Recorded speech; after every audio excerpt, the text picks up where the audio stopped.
What I'm going to share with you today is a message about a vision for yourself. Proverbs says, where there is no vision, the people will perish.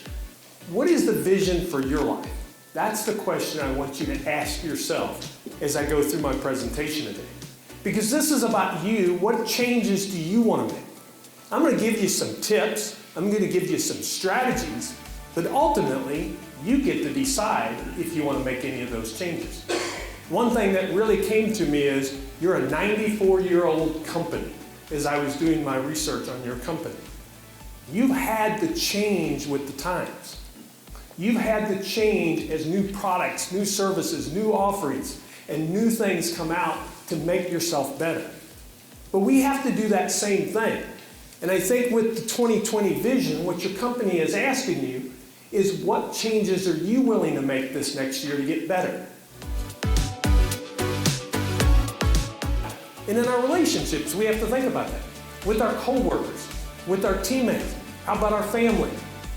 How can we make those changes when we go home to make those relationships last? I just got a text from a friend that his mother passed away. She had a surgery and was doing well, they thought, and unexpectedly passed away. We don't know when that day is. So the people that's important to your life, connect with them. At lunch, send them a text. If you got a spouse or significant other that's not here, that's holding the fort down at home, send them a text and tell them, thank you. I appreciate what you're doing. And if they send back, what, are you sick? Why did you send me this message? Say, hey man, the speaker made us do it. Whatever you want. No, you can take credit for it because you did it. But make that choice. Make that difference because you never know when it might change. So the last one comes in all about integration. So integration is about our habits. It's about the disciplines and the change that we need to create. Some of you thought of something that you want to change since I was speaking. Now you've got to decide, are you going to do something about it and make that change? Well, when we decide to make that change, we then can do it by creating those habits and disciplines.